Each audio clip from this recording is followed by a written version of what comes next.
Hey, friend, and welcome back to Knit Your Stress Away. If you've ever picked up a ball of yarn and wondered what the heck does any of this stuff mean that I see on this yarn label, today's episode is for you. We're going to keep it super simple and we're going to go over what to actually look for on a yarn label, especially if you're just starting out and want to choose the right yarn without feeling overwhelmed by all the options that are out there. So let's get going. Welcome to Knit Your Stress Away. I am Nadine Medina, a mom who rediscovered knitting during a stressful season and found it to be the ultimate way to relax, recharge, and reconnect with myself. If you're feeling overwhelmed and wondering if there's a creative outlet that could actually help you feel calmer and in more control, you're in the right place. In this podcast, I'll show you how knitting can be a simple stress-busting tool, even if you've never picked up needles before. So take a deep breath, let go of the chaos for a moment, and let's explore how knitting could become your new favorite way to find calm and joy. Hey, and welcome back to the podcast. So excited that you're here again this week.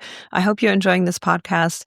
If you are, I would love hearing what you think about it. So if you are feeling like you have 30 seconds of your time that you can spare, please head over to the review part of this podcast, wherever you're listening, and leave a quick review for me. I will read them all and they just make my day. So thanks for that in advance if you feel so inclined to leave a review for this podcast.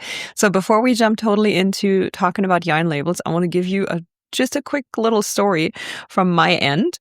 When I first picked up my needles again after a very long break, 20-ish years to be exact. This was in 2020. I was super excited to make something cozy, and I did not really think about what yarn to use. I was just looking at something. I'm like, ooh, this looks easy. This looks simple. It's all squares or rectangles. I can make this. I'm pretty sure I can handle this. There's no extra things involved that I may or may not have learned or that I completely forgot. So I went all in, picked this gorgeous cotton yarn. It was this beautiful coral color and super soft. Loved the color. And I started this massive oversized cardigan. Sounded great. Looked amazing. I was so excited. Turns out it was a pretty big mistake. And because it was such a thin yarn, obviously you have to use thin needles as well to go with it. And it took me forever.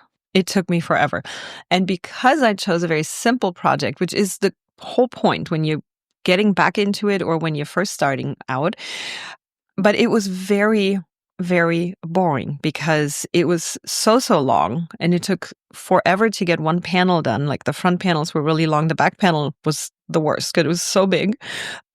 And I literally almost gave up, like not even halfway through. I was like, wow, this is going to take forever. And back then, this has nothing to do with the yarn itself, but my mindset was, I have to finish one project before I can start another. And you can only imagine, like, if your project is taking months, weeks or months to finish, which in general, I don't find it a problem.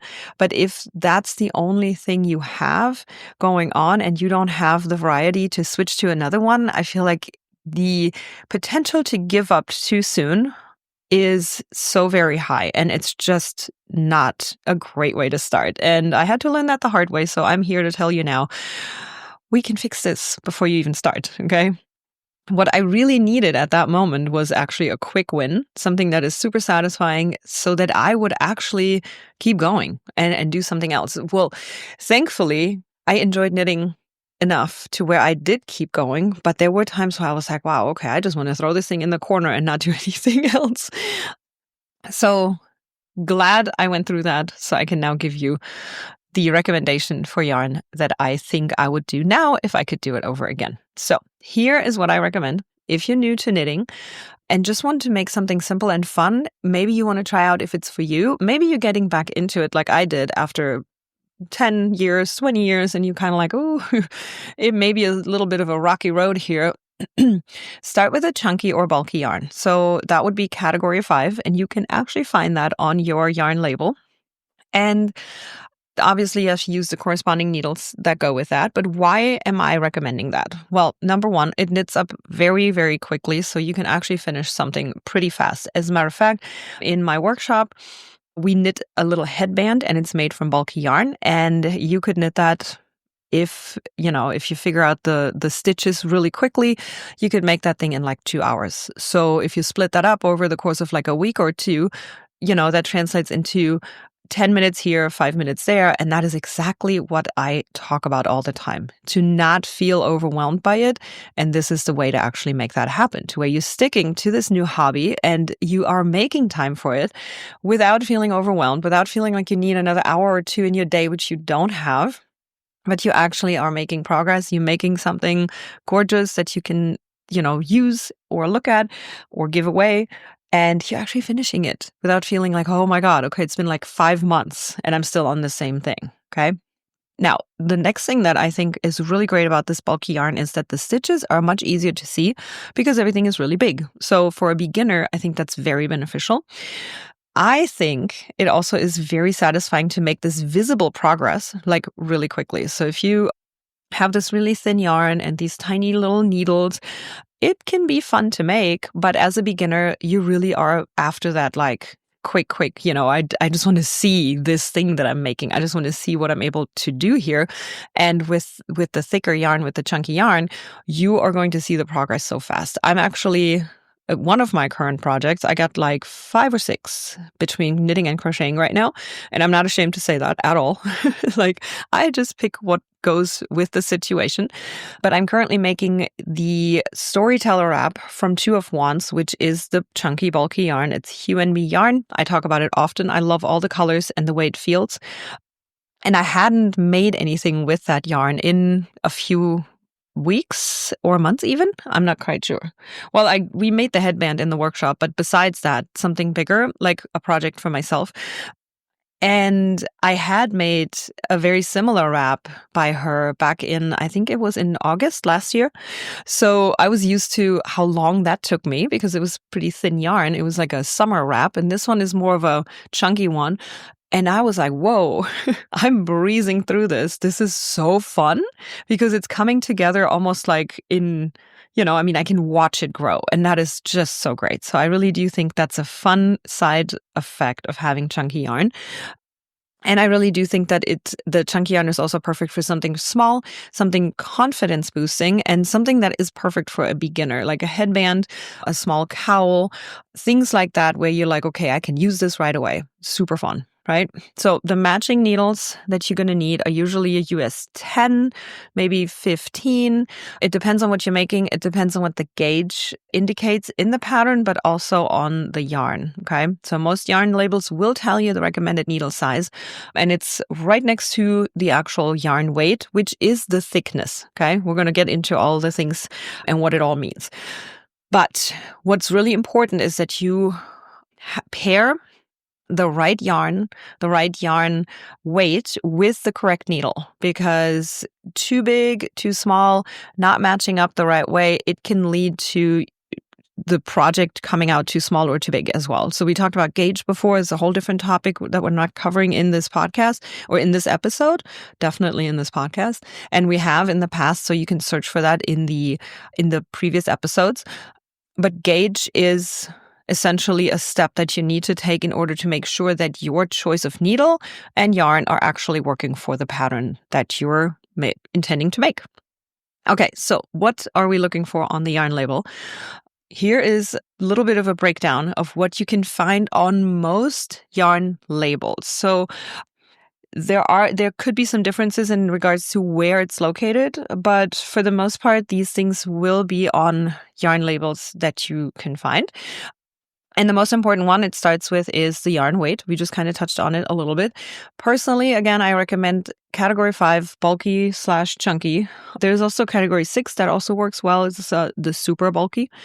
But you will see that it's printed in a little icon that does look like a yarn ball, and it has a little label on it. And then on the label, it has a large number. So that's how you can find that number. And then you can actually Google yarn weight charts. Sometimes they even have them on the inside of the label. So when you open it up and you can see on the inside, sometimes it comes with a pattern, sometimes it comes with this little overview of the different categories of yarn weight. So you can look that up. It's really kind of cool to see. Next up on your label will be the recommended needle size. Usually they're both listed in US size and millimeters. So that's your starting point. Those should be paired together unless you have a specific pattern. This happened to me just recently where the actual yarn label said something different in terms of needle size than the pattern that I was making. However, the pattern that I was using indicated the exact same yarn. So there's a little bit of flexibility then, because you do want to knit your gauge so that you can actually see if you're meeting the gauge for the pattern that you're making.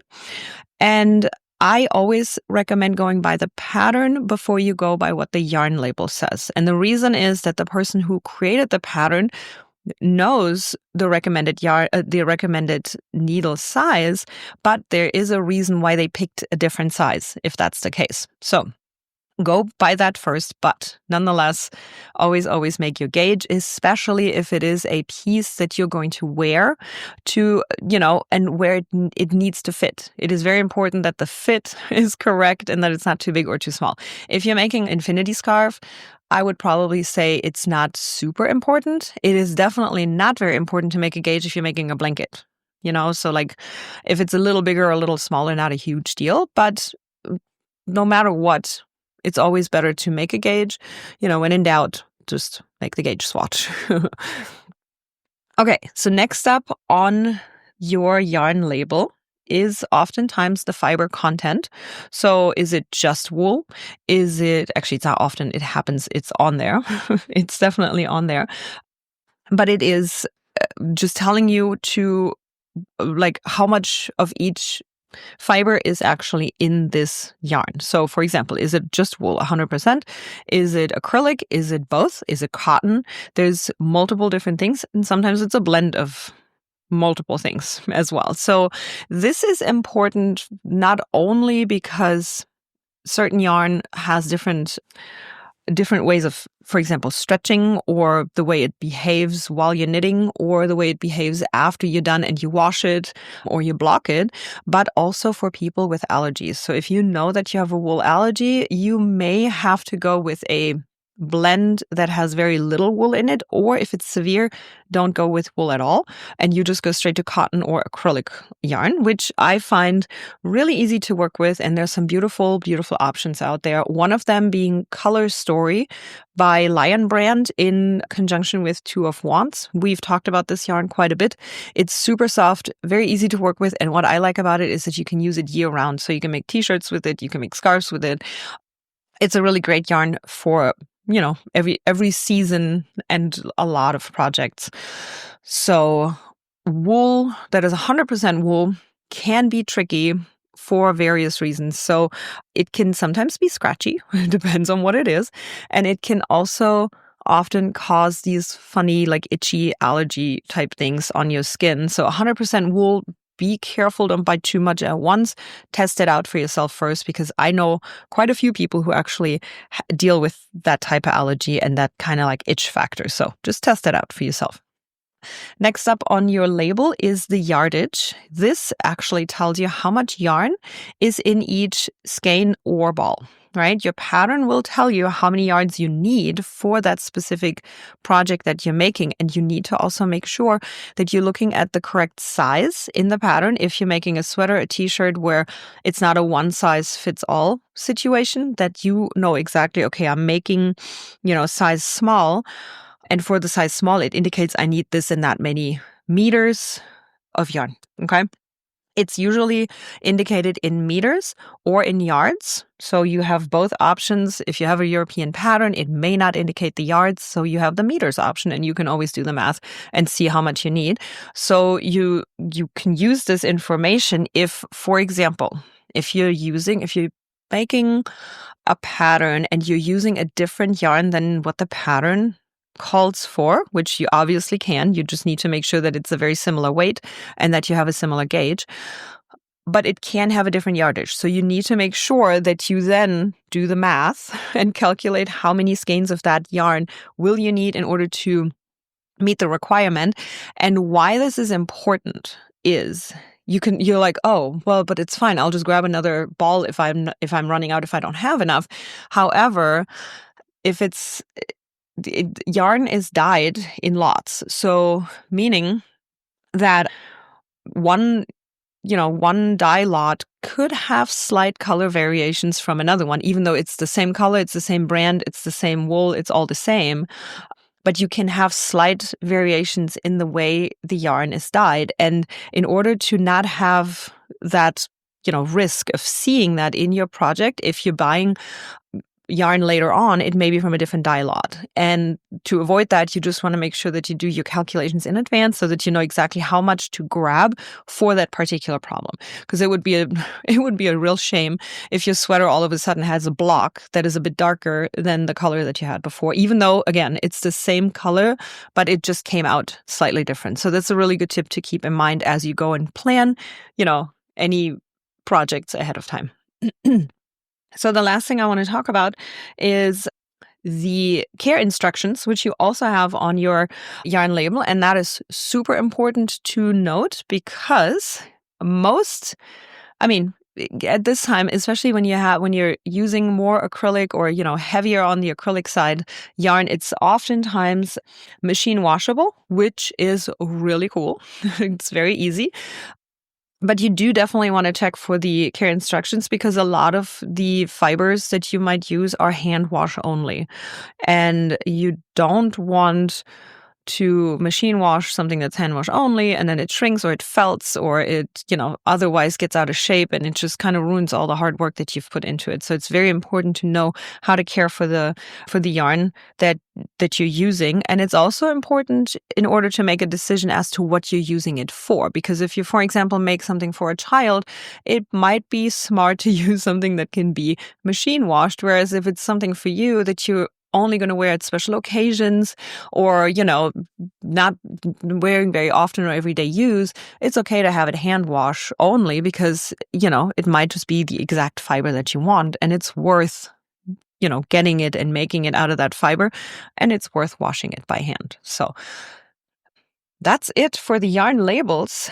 I'm going to make sure that I will put some stories up too on my Instagram when this episode comes out so that you guys can actually look at the labels. But here's a tip. If you're kind of like, okay, I haven't really quite paid attention to the yarn label as much. I'm just like grabbing the yarn that it says in the pattern. I'm starting to knit. Totally fine. But do yourself a favor, grab one of your yarns that still has the label on it, and then just kind of walk through it as you're listening to this episode, or maybe right now after you're done listening to it, and just check them out. And you're like, oh, that is really cool. I did not know that. So you may find there are slight variations on different brands of yarn, different suppliers, also sometimes from different countries, like European yarn labels may have slightly different information on there. But overall, the things that I mentioned are on the yarn label because they're very important, for the person who's using the yarn to make decisions about how to use it. So there's that. All right. And if you are still feeling stuck trying to figure out what to buy, I totally have you covered. You can grab my free guide called 3 Things You Need to Start Knitting at theknittingmamas.com/start. I'm going to walk you through exactly what to look for without the guesswork. And I have links in there to my favorite tools as well. Some of them are links to the things that I mentioned in this episode. So go and check that out if you haven't downloaded it yet. I would love to hear what you think about it and if that was at all helpful to you. So just to wrap up and remember, don't overcomplicate your first project. Choose a bulky yarn, match your needles to it, and a very simple pattern. Usually, for a beginner, I highly recommend using the yarn and the needles that are mentioned in the pattern that you're making for simplicity so that you're not ending up with something that you didn't want. Just go with what is recommended. And then from there, you can kind of branch out into, finding different yarns that may not be mentioned in the pattern and just kind of, play around with that a little bit.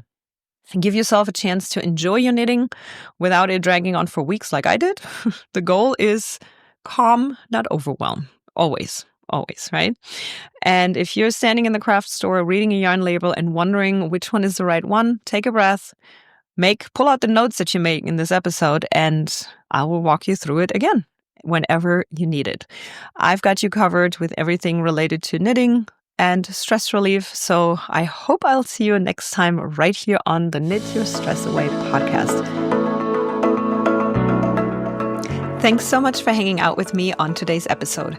I hope you're walking away with a bit more inspiration and a few ideas to make your self-care a priority. If today's chat gave you a little boost, I'd love it if you could leave a 5-star review on iTunes. This helps other moms discover the podcast and start finding more calm and creativity in their day as well. And don't forget to join us over in the Knitting Mamas community on Facebook by going to theknittingmamas.com/group. Thanks again, and remember, you deserve time for yourself to recharge and feel your best. Catch you next time on the Knit the Stress Away podcast.